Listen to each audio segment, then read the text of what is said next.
ॐ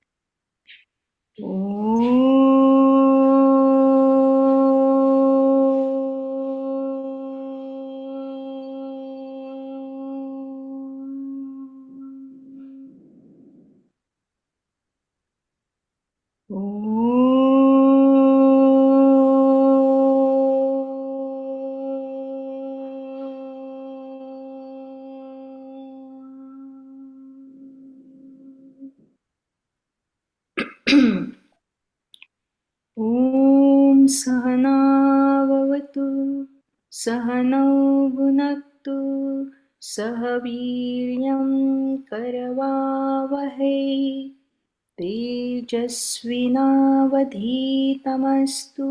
मा विद्विषावहै। ॐ शान्ति शान्ति शान्तिः। गुरुर्ब्रह्मा गुरुर्विष्णु गुरुर्देवो महेश्वरा गुरुः साक्षात् परब्रह्म तस्मै श्री गुरवे नमः। तस्मै श्री गुरवे नमः। तस्मै श्री गुरवे नमः। अलंकापुरी पुण्यभूमी पवित्र तिथे नांदतो ज्ञानराजा सुपात्र तया ठविता महापुण्यराशी नमस्कार माझा सद्गुरु ज्ञानेश्वरासी।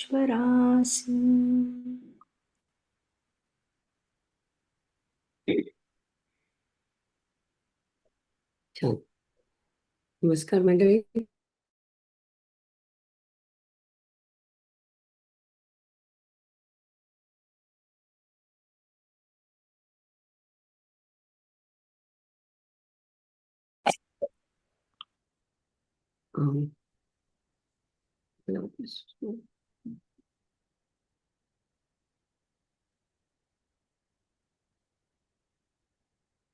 मी एका गोष्टीवर कोणाला दिलं होतं, सुषमा मोरे. ती मांडली होती येते म्हणून, पण ती काय आलेली दिसत नाही. तर आपण पुढे जाऊ शकतो वाचायचं आणि मग शेवटी. हो मीच पहिली आहे वाचायला. Am I the host? नाही, आधी नीता आहे मग तुम्ही. नाही. Am I the co-host? हो, मला ते हे करायचंय ना, तुम्हाला करता येतं, ट्राय करा. प्रयत्न करतो मी. हा, मी ते हे केलंय, मल्टिपल असं म्हटलंय, तुम्हाला करता येईल.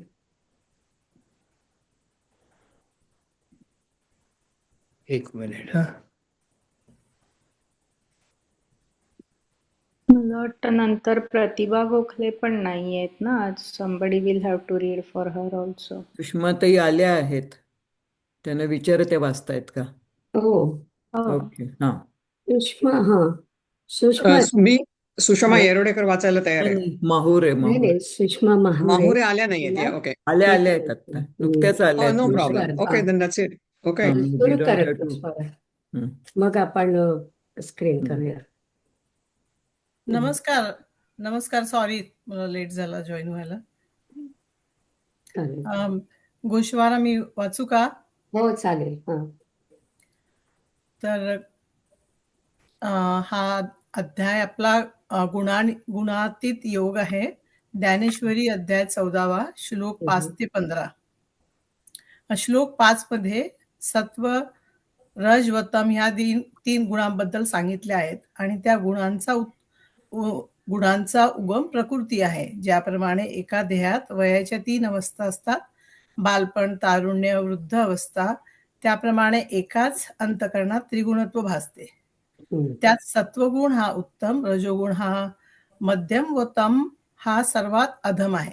उदाहरण सांगितले आहेत की जसे एखादा धातू जर सोन्यात मिसळला तर त्याला मिसळले की सोन्याचा कस कसा उतरतो, त्याची प्युरिटी कमी होते. तसेच एकाच वृत्तीचे गुण सत्व व रज तमोगुणापर्यंत एकाच देहात खालवत जातात. पुढे हम्म. माऊली म्हणतात की जग पलीकडे सारून म्हणजे मला पाहावे तसा मी नाही, तर सर्वसकट मीच आहे. निरनिराळ्या शरीरात माझे प्रकाशन माझ्याकडूनच होते आणि त्या शरीरामध्ये 3 मीच बांधल्या गेल्यासारखा दिसतो. आणि ते थोडं छान उदाहरण आहे.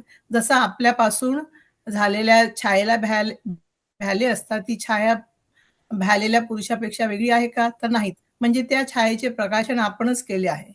त्याप्रमाणे हे अनेक देह दाखवून मी अनेक होतो आणि त्या अनेक शरीरात मी गुणांकडून बांधला गेलो आहे असे जे वाटते, ते वाटणे हे मीच दाखवून देतो.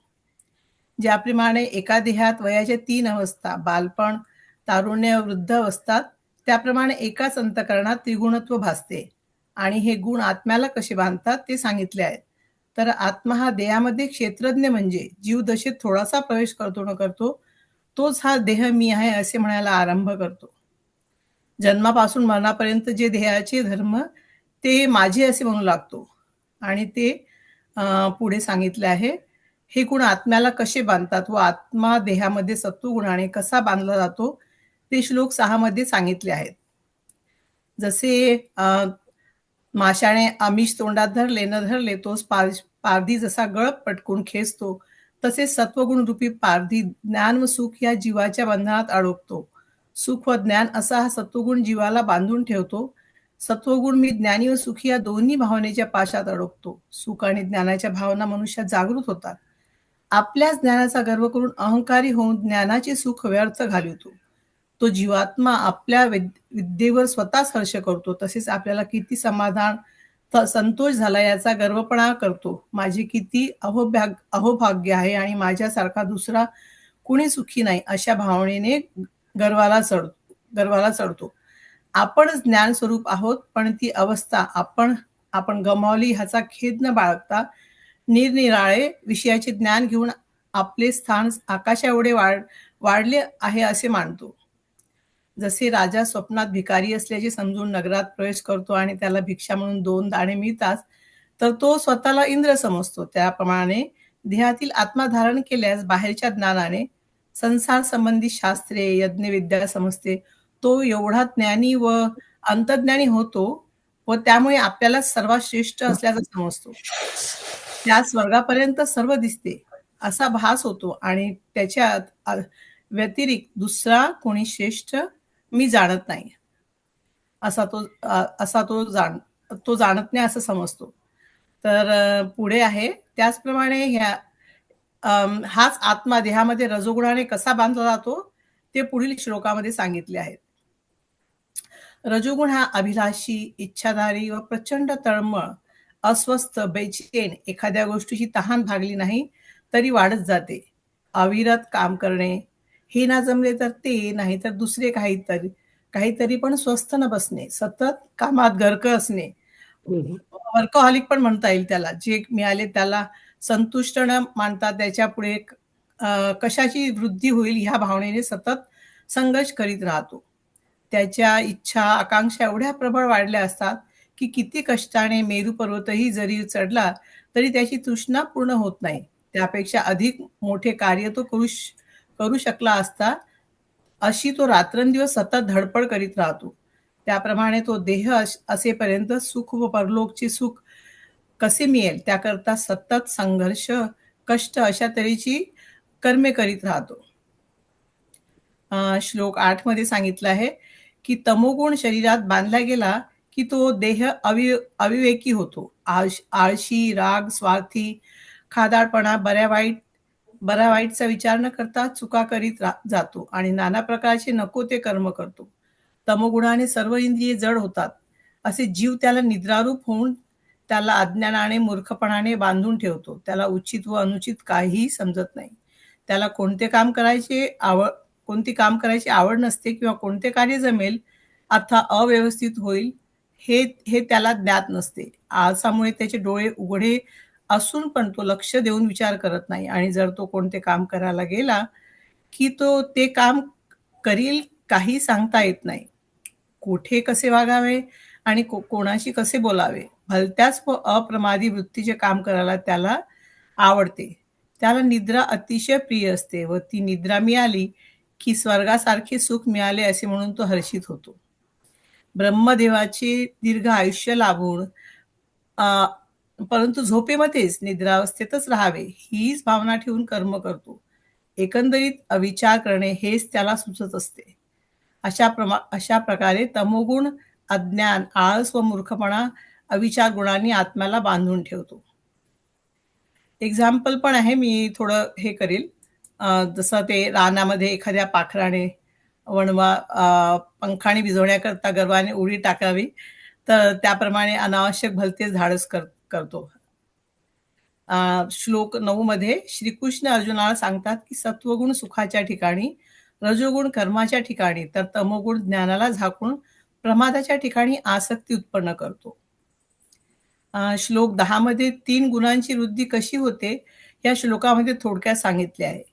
रज व तम यांना जिंकून सत्व प्रबळ होते, सत्व व तम यांना जिंकून रजोगुणाची वृद्धी बळावते, सत्व व रज यांना मागे सारून तमोगुणाची वृद्धी होते.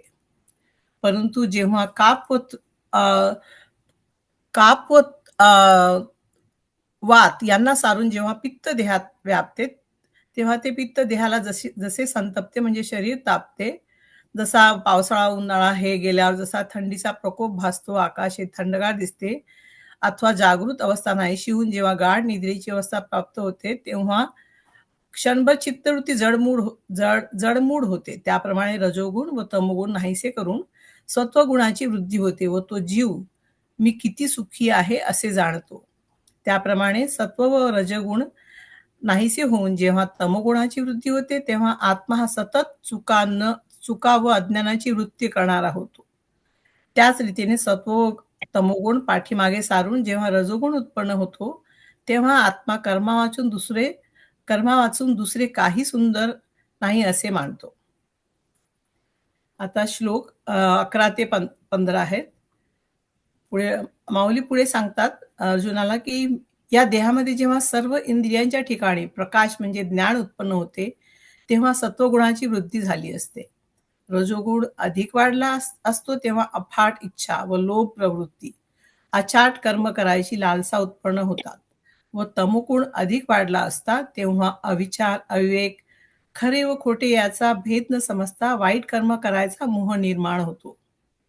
व जेव्हा शरीरामध्ये सत्वगुण गुणाची वाढ असताना जर मनुष्यात मरण आले, तर तो ज्ञानी योनीमध्ये पुन्हा जन्माला येतो. रजोगुणाची वाढ असताना मरण पावल्यास कर्मासक्तीयुक्त अशा मनुष्य लोकामध्ये जन्म पावतो. त्याचप्रमाणे तमोगुणाची वाढ असताना मरण आल्यास पुरुष लोह, लोष्ठ, पाषाण वगैरे ज्ञानहीन योनीमध्ये जन्म घेतो. आणि पुढील श्लोकामध्ये तेच 3 वृद्धीचे लक्षणं सांगितले आहेत. तर रजोगुण व तमोगुण ह्यांना मागे सारून सत्वगुण ह्यांच्यावर जय मिळवतो, म्हणजे सत्वगुण या देहात वाढतो, त्याची लक्षणे सांगितली आहे. जसे वसंत ऋतूत ज्याप्रमाणे सुवास कमळाच्या पाकळ्यांच्या न मावता बाहेर पडतो, तशी तामस बुद्धी आतमध्ये न मावता बाहेर पडते, म्हणजे ज्ञान बुद्धी व इंद्रियापुढे बरे वाईट निवडण्याची परख करते. कानाला फक्त शुद्ध व ज्ञानाच्या गोष्टी आवडायची इच्छा होते. वाचा फक्त मधुर बोलते किंवा जीभ अशुद्ध विचार टाळते. उदाहरण पण दिले आहे त्यांनी. जसे पावसाळ्यात नदीला भयंकर पूर येतो, तेव्हा त्याप्रमाणे त्याची बुद्धी सर्व शास्त्रामध्ये पसरते.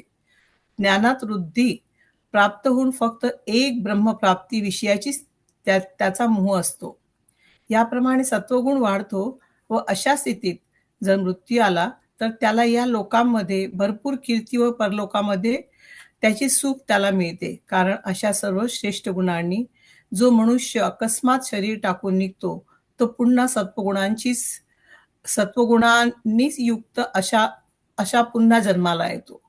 त्याला ज्ञानी पुरुषामध्ये पुन्हा जन्म मिळतो. जसे या गावातील दिवा शेजारच्या गावात नेला तेथा तो दिवाच असतो, त्या दिव्याच्या तेजाप्रमाणे त्याचा सत्वगुणाचा प्रकाश ज्ञानासह विशेषच वाढून त्याची बुद्धी विवेकावर पोहू लागते व तो ब्रह्मस्वरूपामध्ये लीन होतो. ते पण मी थोडं हे केलेलं आहे. जसं गीतेत 13व्या अध्यायामध्ये 36 तत्व मानली आहेत. त्यांच्या मते हे ब्रह्म 37वे आहे. सांख्यामध्ये 24 तत्वे मानली आहेत. त्यांच्यामध्ये हे ब्रह्म 25वे व सत्वगुणी 3 गुणांनी जे नाहीसे करते ते स्वभावतः 4थे आहेत. असे जे ब्रह्म अशी निर्गुण स्थिती उरते व असे गुण ज्या कुळात सुलभ झाले असते त्याचबरोबर त्याला त्याच कुळात तशा पूर्ण गुणांनी सुसज्ज असा देह मिळतो. ह्याचप्रमाणे ज्यावेळी तमोगुण व सत्वगुण कमी होतात त्यावेळेस रजोगुणाची वृद्धी होते. त्यावेळेस रजोगुणाचा शरीराचा प्रवेश होतो व तसेच कार्य सुरू होते. इंद्रिये बरे वाईट न समजता सरसकट त्या रजोगुणी पुरुषाच्या स्वच्छापूर्ण अधिक लोभ वाढतो. दुसऱ्याच्या वस्तू लुबाडताना हे अशक्य असे जाणीत नाही. कुठलाही व्यापार वा चान्स मिळाला असता तो ते मागे घेत नाही. जसे एखादे शहर बसवावे किंवा जलाशय बांधावेत, निरनिराळ्या प्रकारची बगीचे लावावीत, अशा अफाट मोठ्या कार्याचा आरंभ करतो आणि इथले व परलोकांचे भोग मिळवायच्या कार्यात दुसरे पुरे म्हणत नाही. जसे अग्नीला कितीही जळण घातले त्यांची तृप्ती होत नाही, तसेच त्या रजोगुण पुरुषाच्या इच्छेपुढे अभिलाषाची तृप्ती होत नाही. याप्रमाणे रजोगुणांचा उत्कर्ष झाला की ही लक्षणे पुरुषामध्ये प्रगट होतात आणि अशा लक्षणांमध्ये देह पडला तर तो रजोगुणी पुरुष दुसऱ्या देहात प्रवेश करतो, परंतु मनुष्याचीच कर्मठ वृत्तीच्या कुळात जन्माला येतो.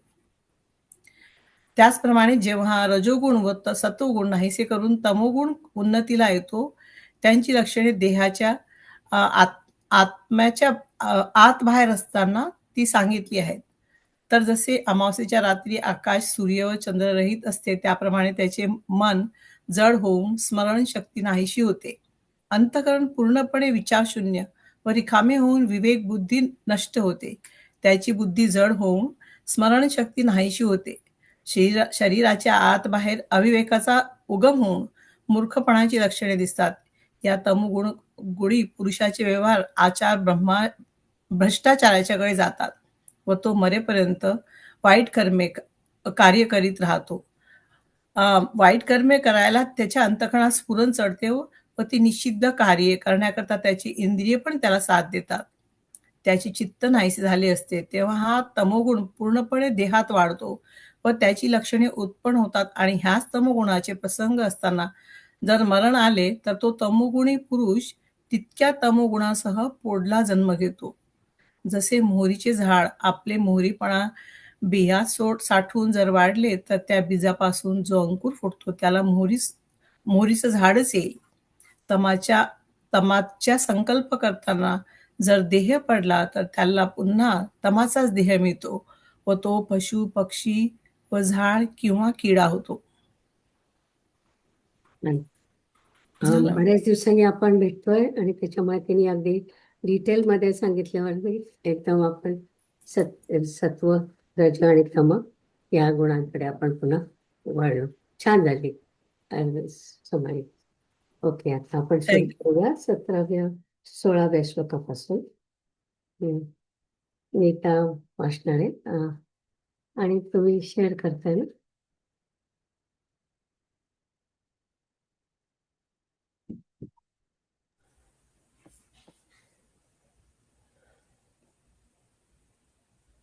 तुम्ही शेअर करताय ना.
हो दिसते पण थोडं मोठं करा ते. फाईल दिसते पण थोडस मोठं करा.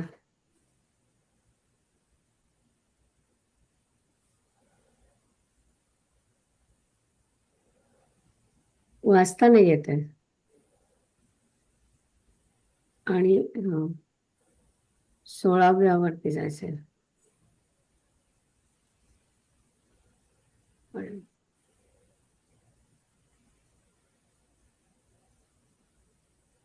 पुष्कळ पुढे अजून.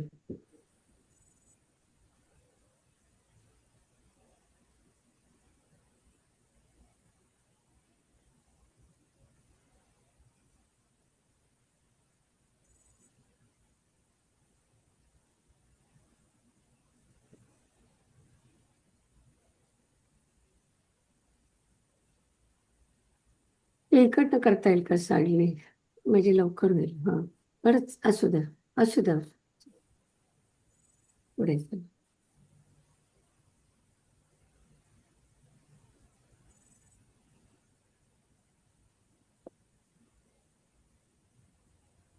सोळावा श्लोक.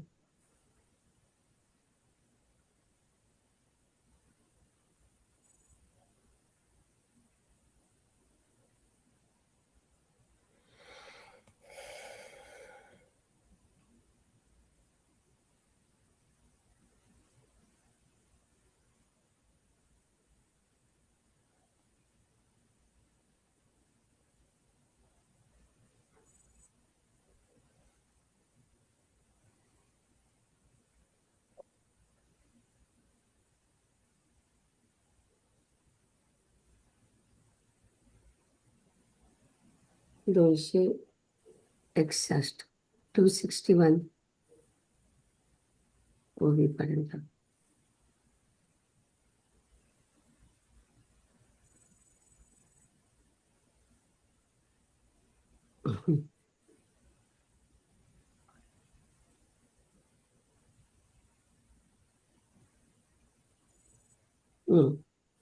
ओके.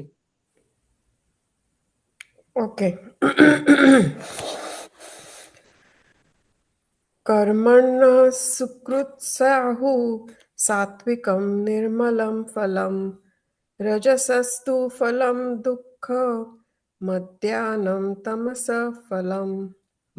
सुकृताचे म्हणजे सात्विक कर्माचे सत्वप्रधान निर्मल फल मिळते. राजस कर्माचे फल दुःख आणि तामस कर्माचे फल अज्ञान असते असे ज्ञाते सांगतात.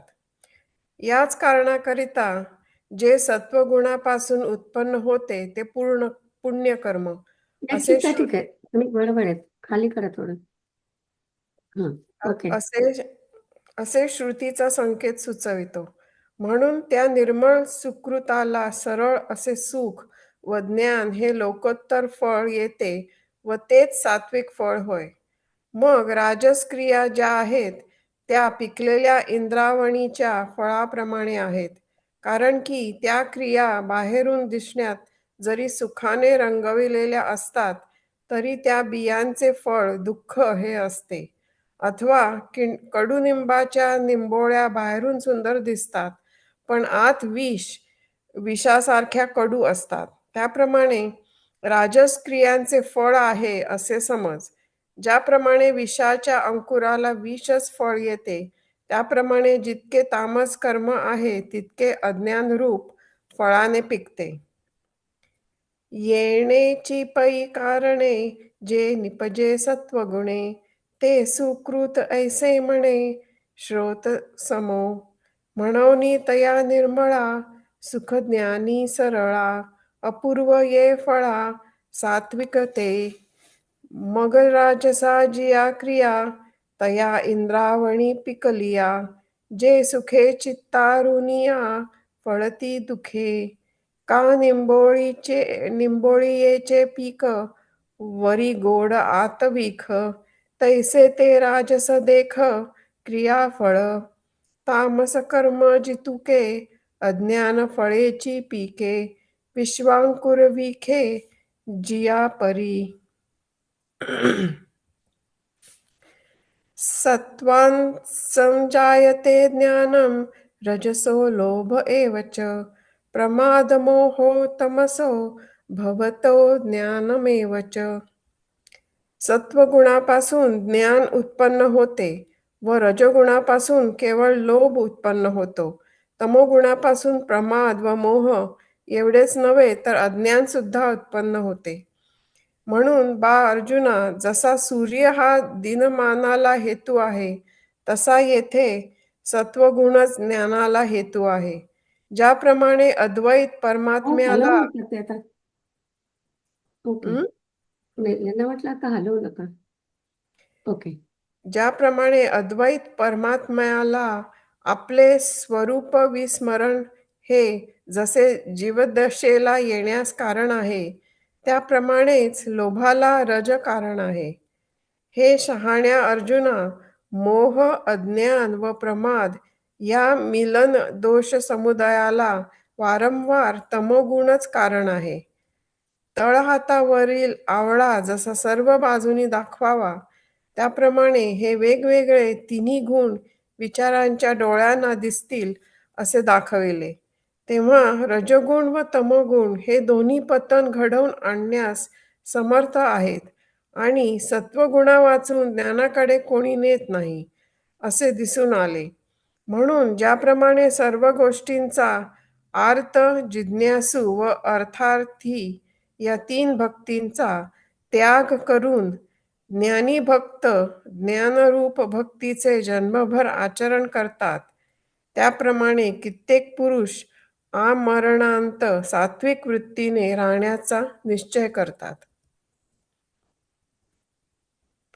म्हणूनी बारे अर्जुना, येथ सत्वची हेतू ज्ञाना, जैसे का दिनमाना सूर्य हा पै, आणि तैसेची हे जाण लोभासी रज कारण, आपले विस्मरण अद्वैता जेवी, मोह अज्ञान प्रमादा यया मैळे या दोष वृंदा, पुढती पुढती प्रबुद्धा तमची मूळ, ऐसे विचारांचा डोळा तिन्ही गुण हे वेगवेगळा, दाविले जैसा आवळा तळ हातीचा, तव रजतमे दोन्ही देखिली प्रौढ पतनी, सत्वा वाचुनी नाणी ज्ञानाकडे, म्हणूनी सात्विका वृत्ती एक झाले गा जन्मवृत्ती, सर्व त्यागे चतुर्थी भक्ती जैसी,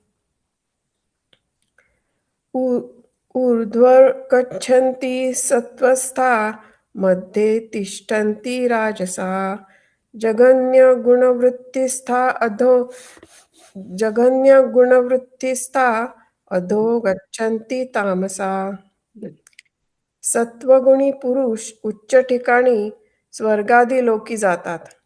रजोगुणी पुरुष मध्येच मनुष्य लोकी राहतात.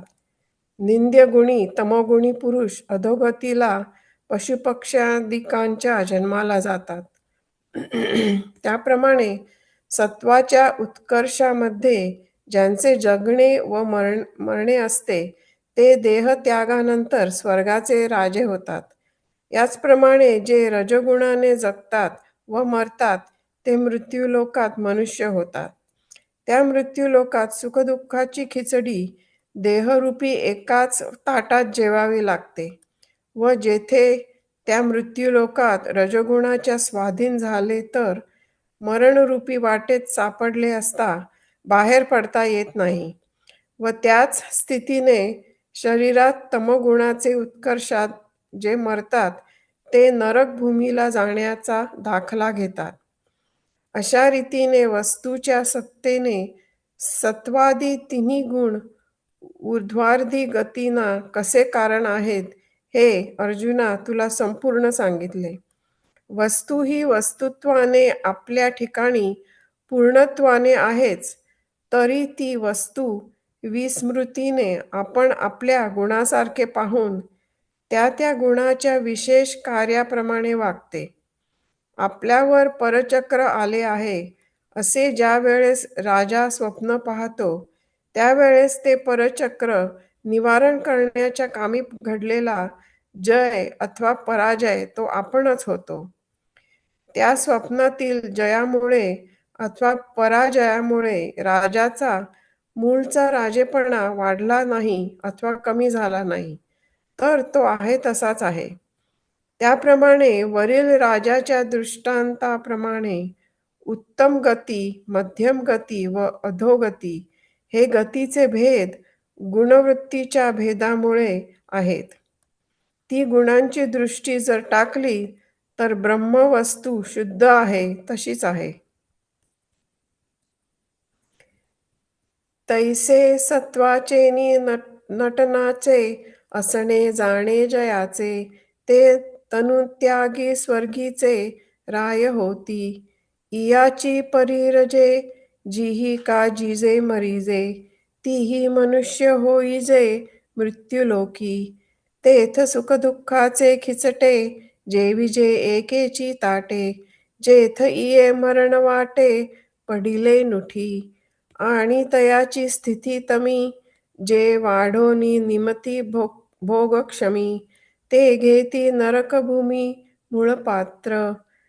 एक वस्तूचिया सत्ता त्रिगुणासी पंडुसुता, दाविली साकरणता आघवीची.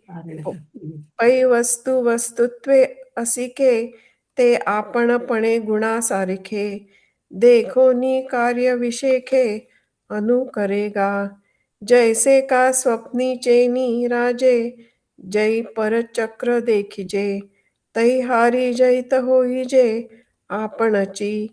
तैसे मध्यो ध्वर अध, हे जे गुणवृत्ती भेद, ते दृष्टी वाचुनी शुद्ध वस्तूची असे. छान. आतापर्यंत आपल्याला ह्या गोष्टी सांगितल्या की तमा म्हणजे काय, रज म्हणजे काय आणि सात्व म्हणजे काय. तर आता 19 आणि 20वा श्लोक महत्वाचा आहे, कारण ते म्हणतात की आपल्या आयुष्यामध्ये आपण हे गुण बदलायला पाहिजे. म्हणजे आपल्या सगळ्यांमध्येच तमवृत्ती असतात, त्याच्याकडून रजाकडे जायला पाहिजे, रजाकडून सत्वाकडे जायला पाहिजे आणि सत्वाकडून निर्गुणाकडे जायचं. निर्गुण म्हणजे आपण परमेश्वराचा अवतार आपण जे म्हणतो तशा प्रकारे जायचं. तर हा प्रवास आपल्याला आयुष्यामध्ये करायचा असतो. या दृष्टीने पुढचा 19वा आणि 20वा श्लोक खूप महत्वाचा आहे. तर याच्यामध्ये प्रवास असा सांगितला त्यांनी की आधी गुरुकडून ज्ञानप्राप्ती घ्यायची आणि मग आपण मनन, चिंतन, निधिध्यास हे सगळं करतो आणि त्याच्यामधून आपल्याला अव्यभिचारिणी भक्ती पाहिजे. म्हणजे सम दृष्टीने जी काय असते ज्ञानाकडे जाणारी अशी आपल्याला भक्ती पाहिजे आणि त्याच्यामुळे मग आपण सत्व गुण आहे तो वाढवू शकतो. म्हणून हा 19वा आणि 20वा श्लोक खूप महत्वाचा आहे. आता मला वाटतं 19वा माझाच आहे आणि मग ओके, अजून तुला म्हणायचं का? ठीक आहे, मग हो, 19वा होते आणि मग 20व्याला आपण सुषमा म्हणली आहे ना, ती सुषमा येडवाडकर, तर ती म्हणू शकते पुढचं. ठीक आहे, 19वा तुझं आहे तर गो हेड. ओके.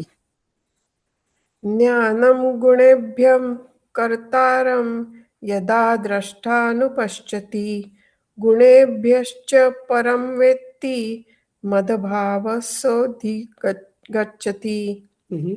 ज्यावेळी पुरुष गुणाचा द्रष्टा होऊन गुणा वाचून इतर दुसरा करता नाही असे जाणतो व गुणाहून वेगळा जो आत्मा त्याला जाणतो, तेव्हा तो पुरुष गुणातीत जे मत्स्वरूप त्याप्रत पावतो. परंतु हा बोलण्याचा ओघ राहू दे, तर हे आमचे सांगणे विषयांतर झाले असे तुला वाटू देऊ नकोस.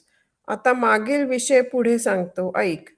तर हे तिन्ही गुणच आपापल्या सामर्थ्याने याप्रमाणे स्वभावताच देहाच्या निमित्ताने होतात.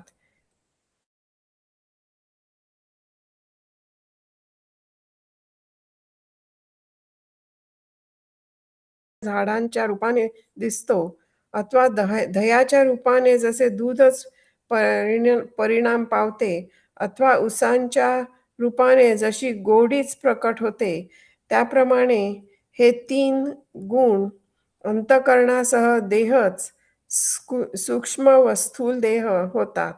म्हणून खरोखर जीवाच्या बंधाला कारण घडते. परंतु अर्जुना, आश्चर्य हे आहे की एवढे बंधन जीवास असताही जीवाच्या मुक्त स्थितीला कमीपणा येत नाही. तिन्ही गुण आपापल्या धर्माप्रमाणे देहाच्या मागे व पुढे हालचाल करीत असताही आत्माच्या गुणातीतपणास धक्का लागत नाही. अशी आत्म्याची स्वभावता मुक्त स्थिती आहे. ती आता तुला ऐकवतो, कारण तू ज्ञानरूपी कमळाचा भ्रमर भोगता आहेस. आणि चैतन्य हे गुणात असून गुणास वश होणारे नसते. ही जी मागे अध्याय 13 श्लोक 23 मध्ये तुला गोष्ट सांगितली तशीच ही गोष्ट आहे. तरी अर्जुना, ज्या वेळेस अंतःकरणात समजून पटून याप्रमाणे ज्ञानप्रतीती होईल, त्यावेळेला गुणादी हे सर्व मिथ्या भासेल. ज्याप्रमाणे जागे झाले असता स्वप्न नाहीसे होते, अथवा लाटा हलत असता आपल्या प्रतिबिंबाचे अनेक तुकडे झालेले जसे काठावर उभे राहून एखादा मनुष्य पाहतो, आपण घेतलेल्या सोंगाने जसा नट फसला जात नाही, त्याप्रमाणे गुण न होऊन साक्षीत्वाने सर्व गुण पाहावेत. अथवा आकाश हे तिन्ही ऋतूस आपल्या पोटामध्ये धारण करून आपल्या वेगळेपणाला जसा कमीपणा येऊ देत नाही, त्याप्रमाणे गुणात असून जे गुणाच्या पलीकडे असे आपल्या ठिकाणी स्वतः सिद्ध आहे, त्या मूळच्या स्वरूप अहमपणावर, ब्रह्मस्वरूप अहमतेवर जेव्हा अहंकार असतो, तेव्हा देह अहंता जाऊन स्वरूप अहमता येते. तेव्हा तेथून स्वरूप अहमतेहून पाहत असता तो असे म्हणतो की मी साक्षी व अकर्ता असा आहे व सर्व कर्मांना हे गुणच कारण आहेत. सत्व रजतमांच्या भेदाप्रमाणे कर्माचा विस्तार होत आहे, तो हा गुणांचा विकार आहे. वनामध्ये जसा वसंत ऋतू वनशोभेच्या विलासाला कारणीभूत असतो, तसा मी या गुणांच्या विकारामध्ये साक्षी असा कारणीभूत आहे. अथवा ताऱ्यांच्या समुदायाने लोपावे, सूर्यकांत मण्याने अग्नी उत्पन्न करावा, सूर्यविकासी कमलानी विकासावे व अंधाराने नाहीसे व्हावे. यापैकी कोणत्याही कार्यामध्ये सूर्य जसा केव्हाही कोणाचा कारण होत नाही, त्याप्रमाणे या देहात मी क्रियारहित केवळ साक्षीत्वाने अधिनाष्टन रूप होऊन राहिलो आहे. मी गुणांचे प्रकाशन करून परत गुणास पाहतो. गुणांच्या ठिकाणी असणारा गुणपणा माझ्याकडून पोचला जातो व या गुणांचा निराश झाल्यावर जे उरते ते मी आहे. अर्जुना, अशा या विचाराचा ज्याचा ठिकाणी उदय होतो, त्यास गुणातीतपणा उच्च स्थानाच्या मार्गाने प्राप्त होतो. गुणातीत म्हणतो ना आपण, तर गुणातीतपणा. परमेश्वर जसा असतो गुणातीत तसं व्हायचं. परी हे वाहणी असो तरी आन न दिसो, परीसे ते सांगतसो मागील गोठी. तरी ऐसे निज निजे सामर्थ्य तिनी सहजे, होती देह व्याजे गुणाची हे. इंधनाचे नि आकारे अग्नी जैसा अवतरे, का अवगे तरुवरे भूमी रसू. नाना दहियाचे निमिसे परिणमे दूधची जैसे, का मूर्त होय उसे गोडी जेवी. तैसे हे सांतकरण देहची होती त्रिगुण, म्हणून बंधा कारण घडे कीर. परिचोज हे धनुर्धरा जे एवढा गुंफिरा, मोक्षाचा संसारा उणा नोहे. गुण आपुलाले निधर्मे देहीचे मागुत साऊमे, चाळीताही न खोमे गुणातीतता. ऐसी मुक्ती असे सहज ते आता परिसवू तुझ, जे तू ज्ञान बुज द्विरे फुकी. आणि गुणी गुणाजोगे चैतन्य नोहे मागे, बोलिलो ते खागे तेविची हे. तरी पार्था जय ऐसे बोधलेनी जीवे दिसे, स्वप्न का जैसे चेईलेनी. ना तरी आपण जळी, बिंबलो तरोनी न्याहाळी, चाळण होतो कल्लोळी अनेकदा. का नटलेनी लागवे, नटू जैसा न झकवे, तैसे गुण जात देखावे न होनिया. पै ऋतुत्रय आकाशे, धरुनियाही जैसे, नेदी जेची येवोसे वेगळेपणा, तैसे गुणी गुणा परवते, जे आपणपणे असे आईते. तिये अहम बैसे अहंते, मुळकेचिये, तै तेथुनी मग पाहता, म्हणे साक्षी मी अकर्ता. हे गुणची क्रिया जाता नियोजना, सत्व रजतमाच्या भेदी पसरू कर्माचा, होत असे तो गुणाचा विकारू हा. यया माझी मी ऐसा, वनी का वसंतू जैसा, वनलक्ष्मी विलासा हेतभूत. का तारांगणी लोपावे, सूर्यकांती उद्दीपावे, कमळी विकासावे जावे तमे. या कोणाची काजी काही, सविता जैसा नाही, तैसा अकर्ता मी देही सत्ता रूप. मी दाओनी गुण देखे, गुणता हे मी या पोखे, ययाचेनी निशेखे उरते मी. ऐसेनी विवेके जया, उदो होय धनंजया, ये गुणातीत्व तया अर्धपंथे. छान. सुषमा, वाचतेस या. पुढची? मला किती वाचायचे ते कोण? 20 आणि 21 मिनिट. 20 आणि 21. ओके. गुणानेतान तीत्यत्रीन देही देह समुद्भवान, जन्म मृत्यू जरा दुःखैर विमुक्तो अमृतम शुते. देहाला कारण असणाऱ्या या 3 गुणांच्या पलीकडे जाऊन जन्म, मृत्यू, म्हातारपण इत्यादी दुःखे यातून मुक्त होऊन तो देहात राहणारा, देहात असून सुद्धा अमृतत्व म्हणजे मोक्ष पावतो. आता निर्गुण म्हणून जे आणखी आहे ते तो बिनचूक जाणतो, कारण की ज्ञानाने आपले राहण्याचे ठिकाण त्याच्याच ठिकाणी केले आहे. फार काय सांगावे, अर्जुना जशी नदी समुद्रपणाला पावते त्याप्रमाणे असा तो पुरुष माझी सत्ता पावतो. जसा राघू नळिकेवरून उठून मोकळेपणाने झाडाच्या फांदीवर बसावा, तसा तो देह अहंता सोडून स्वरूप म्हणजे ब्रह्म हेच मी आहे अशा स्वरूप अहमतेने तो वेष्टीला गेला. अज्ञानरूपी निद्रेने जो मोठमोठ्याने घोरत होता तो हे शाण्या अर्जुना आत्मस्वरूपी जागा झाला. अर्जुना, भेद प्रतीती हाच कोणी आरसा, तो त्याच्या हातून फुटल्यामुळे तो प्रतिबिंबाच्या म्हणजे जीवपणाच्या भासाला मुकला. हे वीरा, आता ह्या पुरुषाच्या ठिकाणी देहाहंकार रूप वारा वाहण्याचा बंद झाल्यामुळे लाटांचे जसे समुद्राशी ऐक्य होते त्याप्रमाणे त्याच्या ठिकाणी जीवाचे ईशाशी ऐक्य होते. म्हणून त्या पुरुषाला लागलीच मदभावाची प्राप्ती होते. ज्याप्रमाणे पावसाळा संपल्यावर ढग आकाशरूप होतात, त्याप्रमाणे वस्तुतः मद्रूप झाल्यावर मग जरी तो या देहात असला तरी तो देहाला उत्पन्न करणाऱ्या गुणांच्या तावडीत सापडत नाही. ज्याप्रमाणे अभ्रकाच्या कंदिलाने दिव्याचा प्रकाश आवरला जात नाही अथवा समुद्राने जसा वडवानळ विझला जातच नाही, त्याप्रमाणे गुणांच्या येण्या जाण्याने त्याचा बोध मळत नाही. जसा आकाशातील चंद्र जळात असतो तसा तो देहात असतो. तिन्ही गुण आपापल्या सामर्थ्याने देहामध्ये नाना प्रकारच्या चेष्टा करतात, पण तो पुढे हलवणार ते पण तो आपल्या अहमतेला त्या चेष्टा पाहण्यासही पाठवित नाही. येथपर्यंत तो अंतःकरणात दृढ निश्चयाने राहिलेला आहे. आता शरीराच्या ठिकाणी काय घडत आहे हे तो काही जाणत नाही. आपल्या अंगावरची कात टाकून सर्पाने बिळात प्रवेश केल्यावर ती त्याची कात कोणी सांभाळावी, तसे त्या पुरुषाच्या देहाचे झाले आहे.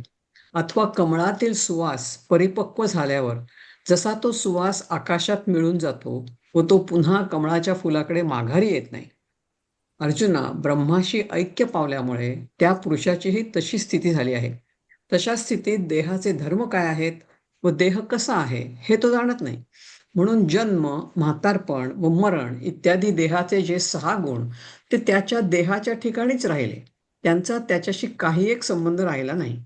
घट फुटल्यावर व घटाच्या खापऱ्या फेकून दिल्यावर ते घटाकाश आपोआपच महाकाश होते. त्याप्रमाणे देहबुद्धी गेल्यावर ज्यावेळी आपल्याला आपल्या आत्मस्वरूपाचे स्मरण होते तेव्हा आत्मस्वरूपापासून दुसरे काही आहे काय? अशा थोर ज्ञानसंपन्नतेने युक्त असे त्याचे देहामध्ये राहणे असते. म्हणून मी त्याला गुणातीत असे म्हणतो. जसा मेघांच्या गर्जनेने बोलावलेला मोर सुखावतो, त्याप्रमाणे या देवाच्या भाषणाने अर्जुन अतिशय संतुष्ट झाला. आता निर्गुण असे आणिक ते तो जाणे अचूक, जे ज्ञाने केले टीक तयाची वरी. किंबहुना पंडुसुता, ऐसा तो माझी सत्ता, पावे जैसी सरिता सिंधुत्वगा. नळिकेवरुनी उठिला, जैसा शुक शाखे बैसला, तैसा मूळ अहम ते वेढिला तो म्हणवनिया.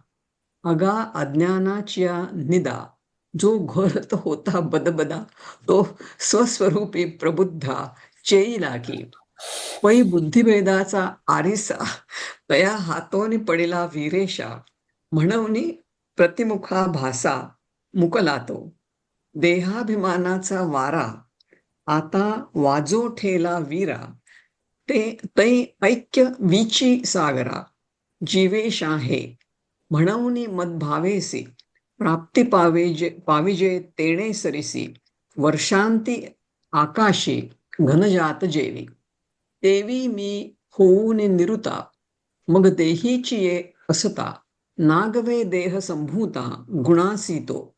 जैसा भिंगाचेनी घरे, दीप प्रकाशू नावरे. कान विझेची सागरे वडवानळू. तैसा आला गेला गुणांचा, बोधून मैळे तयाचा. तो देही जैसा व्योमीचा चंद्रजळी. तिन्ही गुण आपुला लिये प्रौढी, देही नाचविती बागडी. तो पाहोहीन धाडे अहम ते. हा ठायवरी, नेहटोनी ठेला अंतरी. आता काय वर्ते शरीरी, काही नेणे. सांडूनी अंगीची खोळी, सर्प रिगालिया पाताळी. ते त्वचा कोण सांभाळी, तैसे झाले. का सौरभ्य जीर्णू जैसा, आमोदू मिळोनी जाय आकाशा. माघारा कमळकोशा, नये चितो. पै स्वरूप समरसे, तयाही गा झाले तैसे. तेथ किन धर्म हे कैसे, नेणे देह. म्हणून जन्म जरा मरण इत्यादी जे साही गुण, ते देहीची ठेले कारण नाही तया. घटाचिया खापरिया, घटभंगी फेडिलिया. महदाकाश आपैसया, जालेची असे. तैसी देहबुद्धी जाये, जे आपण पा आठव होये.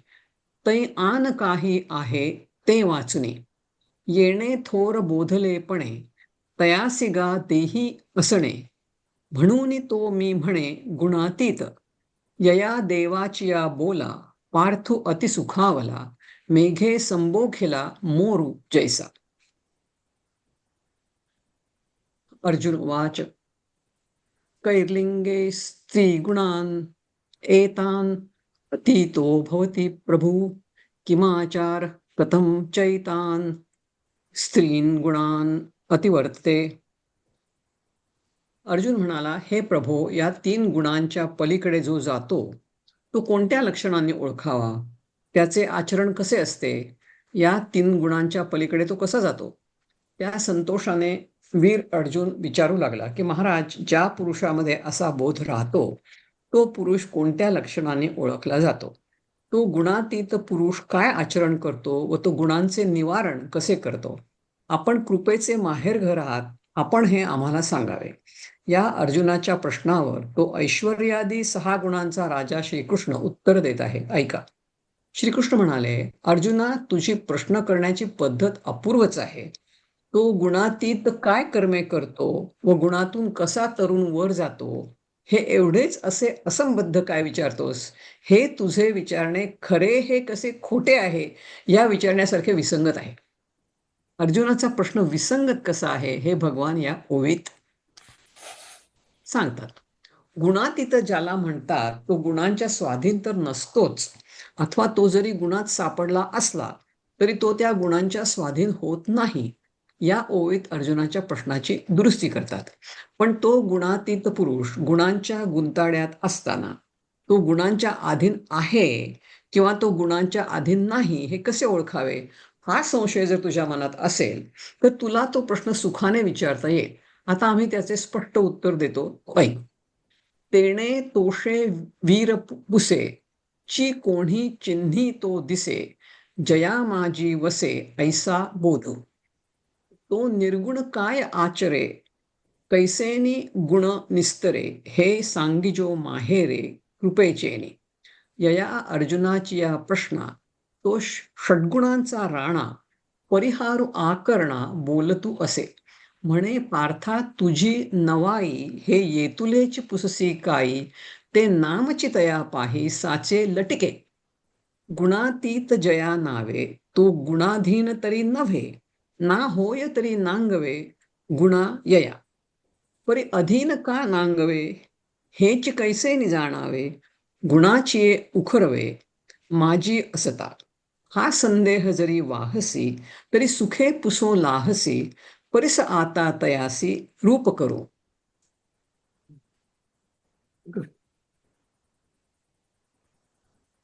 तुम्ही वाचताय ना?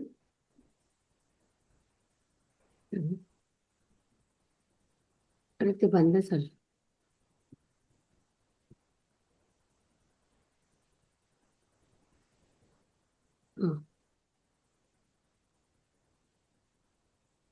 तुम्ही म्यूट वर आहे. म्यूट वर आहात रवी दादा. हम्म.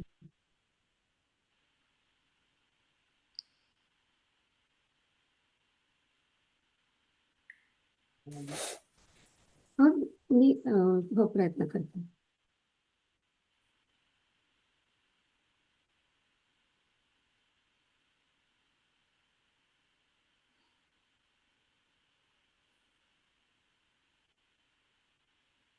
आता क्लिक करा त्याच्यावर.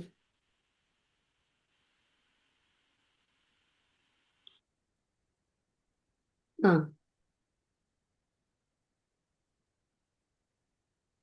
नाही नाही, म्यूट वर आहे तुम्ही. परत आहात. हा, आता आता ऐकू येतंय? आता ऐकू आलं. हो. आता ऐकू येतंय. Good good good.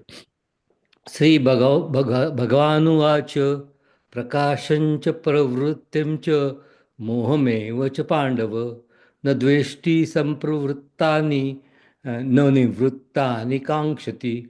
श्रीकृष्ण म्हणाले, हे पांडवा, सत्वगुणांचे कार्य प्रकाश, रजोगुणांचे कार्य प्रवृत्ती आणि तमोगुणांचे कार्य मोह ही प्राप्ती झाली असता ही प्राप्ती झाली असता गुणातीत झालेला मनुष्य त्याचा तिरस्कार करीत नाही. ही प्राप्त होऊन नाहीशी झाली असता तो त्यांची इच्छा करीत नाही.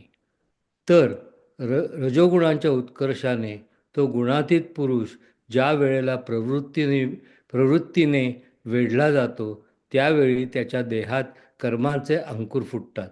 तेव्हा त्या गुणातीत पुरुषाला मी एक कर्मठ आहे असा अभिमान चढत नाही.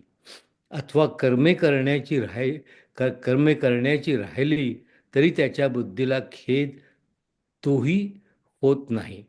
अथवा सत्वगुणांच्या आधिक्याने जेव्हा सर्व इंद्रियात ज्ञान फाकते त्यावेळी चांगल्या विद्वत्तेने मी ज्ञानी आहे असा हर्षभरित होत नाही. अथवा चांगली विद्वत्ता प्राप्त झाली नाही तरी त्याला खेदही होत नाही. अथवा जेव्हा तमोगुण वाढतो तेव्हा तो गुणातीत पुरुष मोह व भ्रम याचकडून ग्रासला जात नाही. त्याचप्रमाणे तेव्हा तो अज्ञानामुळे कष्टी होत नाही अथवा तो अज्ञानाचा स्वीकार करीत नाही. मोहाच्या वेळी तो गुणातीत पुरुष ज्ञानाची इच्छा करीत नाही आणि ज्ञानाने कर्माचा आरंभ करीत नाही व त्याच्या हातून सहज कर्म झाले तर त्याचा खेदही करीत नाही. ज्याप्रमाणे सूर्याला प्रातःकाल, मध्यान्हकाल व सायंकाल या तिन्ही कालांची गणना नाही, तसा तो गुणातीत पुरुष असतो. म्हणजे त्याला तिन्ही गुणांची खबर नसते. त्याला काही वेगळ्याच सत्वगुणाच्या, शास्त्रांच्या वगैरे प्रकाशाने ज्ञानपणा यावयाचा आहे काय? तर नाही, तो ज्ञानाची मूर्तीच आहे. समुद्र हा पावसाच्या योगाने पूर्ण भरलेला होतो काय? अथवा त्या गुणातीत पुरुषाची कर्माकडे प्रवृत्ती झाली तर त्याला कर्मठत्व, मी यथासांग कर्म करणारा आहे, असा अभिमान वाटेल काय? अर्जुना, सांग पाहू, हिमालय पर्वत थंडीने थरथर कापेल काय? अथवा तमाधिक्याने त्याच्यासमोर मोह आला असता त्या मोहामुळे तो ज्ञानाला मुकला जाईल काय? उन्हाळ्याकडून महाअग्नी जाळला जाईल काय? तरी रजाचे निमाजे, देही कर्मांचे आणोजे, प्रवृत्ती जै घेईजे वेटाळुनी, तै मीची का कर्मठ, ऐसा न ये श्रीमाठ, का दरिद्रलिये बुद्धिवीट, तोही नाही. अथवा सत्वेची अधिके, जे सर्वेंद्री ज्ञान फाके, तै सुविद्यता तोखे, उभजेही ना. का वाढिनले निमित्तमे, न गिळेजेची मोहभ्रमे, तै अज्ञानत्वे न श्रमे, घेणेही नाही.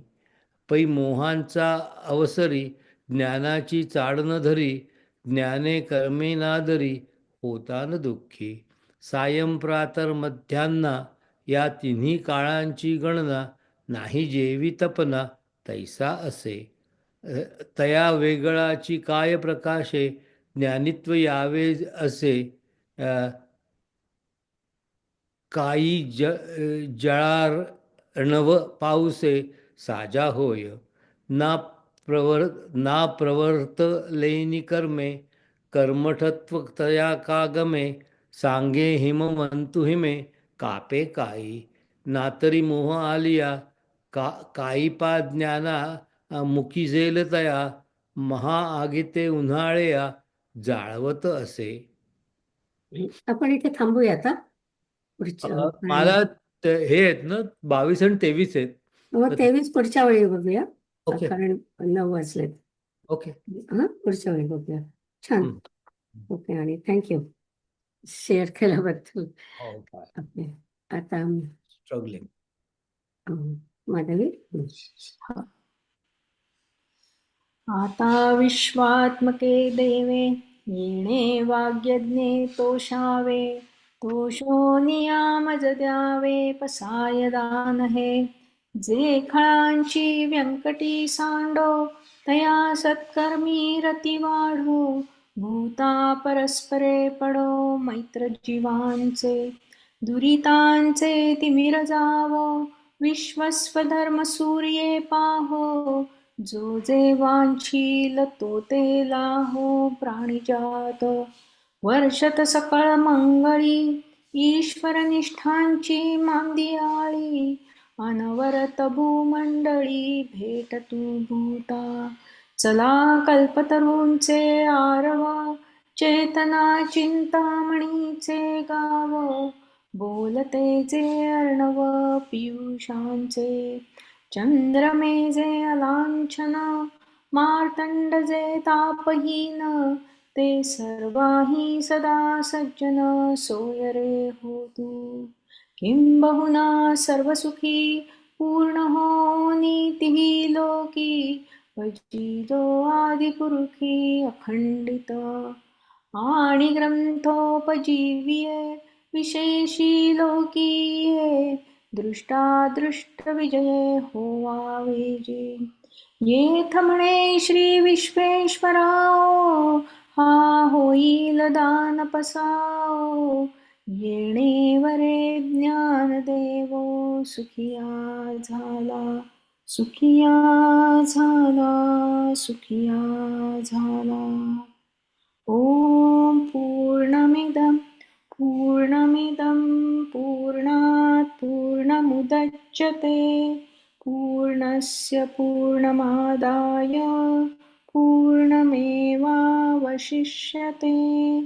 ॐ शान्ति शान्ति शान्ति